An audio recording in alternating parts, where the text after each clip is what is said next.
Just a little baby. I don't know how people could be mean to a kitten. There's my lucky day. We're in the middle of the road. Highway. I'm not sure what I'll call her yet. Thinking about it. James says Rhodey because we found her in the road. Plus, he's a rock star, so makes sense.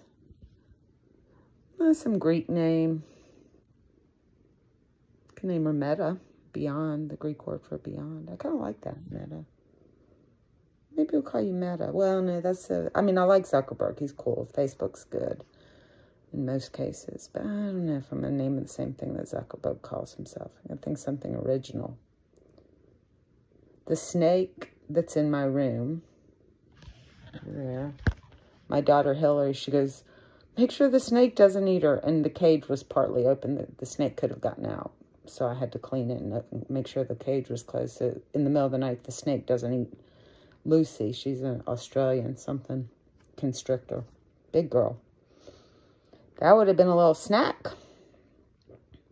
And she hasn't eaten for 2 months. So they think she's getting ready to shed or going into, I don't know, they call it heat with the snake. That they're, see how sweet she is? And she, like, I have this thing over there for her with her food, and she ate her food. And as soon as she got settled in there, she started purring. And then she gets up on the side of the thing, wants me to pick her up.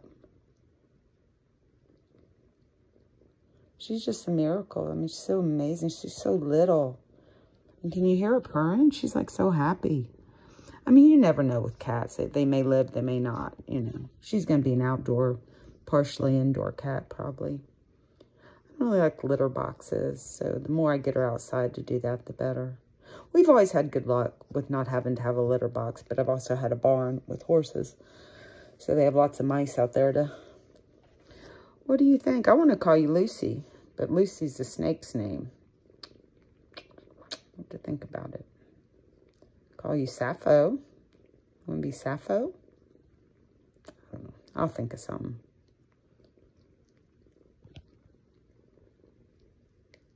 Oh, my kids all love. Even my daughter's husband, Matt, came in and took a picture of her because she's so cute. Look at her just cleaning and purring. And, you know, just to see her. I mean, I guess I've been like that in my life where I felt like I was in the middle of the road and no family, no, you know, just trying to survive. So I guess I could identify with her a little bit with going through some of the stuff I've had to go through. So, yeah. But even if I wasn't going to keep her, I'd have taken her to the SPCA because she's an adoptable, nice little adoptable kitten. Somebody would have gotten the luck of getting her. She's healthy. She's quite cute and beautiful and so sweet. The thing, my first cat was Snowball, and she's a white kind of albino cat, and she was mean. I think she was feral, and we got a feral, like, older kitten. And then I had a little kitten when... We got another cat that was pretty friendly. Can't remember its name. Then when Hillary was real little, I got a little kitten that got killed by a dog that I felt close to. Bonded with. You know, the heart of an animal and the heart of a person, there's something so soulful about that when you bond with an animal. Just so pure and true. They're not going to fake you out, really. They don't have planned fakeness like some people do. They're just who they are, I think. I mean, they may have been abused, or... So I can't say they're always the perfectly well-behaved animals. But this kitten, she lost her, whoever her litter mates were today, I guess. And she lost her mother today. It makes me want to cry. She lost her whole family. And then she's in the middle of the road. And people just whizzing by. Like, I mean, honestly, if I saw that with my eyes. And I was like, you know, I can't drive past it. I have to do something.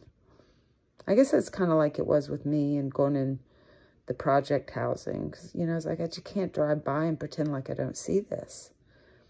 So, I mean, she'll be good for me. I mean, it's a little earlier than what I would have gotten. I would have waited a while to get a kitten, but for my little new house. But yeah, I would have picked her up and taken her to the SPCA. I couldn't have just driven by and left that situation like it was. It was like, She's so little. She must not be more than 5 weeks. She's eating some solid food, and I got her some milk. And she's liking the solid. It's a wet food. And so we haven't had toilet change. She's got a litter box in there, a small litter box, but we're not quite there yet. And the dogs will be fine. It's going to be, you know, the big dogs, Merlin and Raster, they're really good with cats because Hillary's always had little kittens and cats around the house. And so I think Hillary said that Raster had adopted a kitten and would like lick it. So it was a little kitten that I think Hillary found on the road too. And she said that Raster would like lick its behind so it could poop when it was real little. So yeah, no, I'm going to get her spayed. Yeah, don't want more kittens. But she really is a nice cat. And I think I found her really at a good time because, like, she hasn't really had time to experience the hardship of being a stray cat. I mean, obviously, she's just been a stray cat for a few hours. And I love her. I already love her. Hillary's named hers, she named one of hers Galena, Dharma.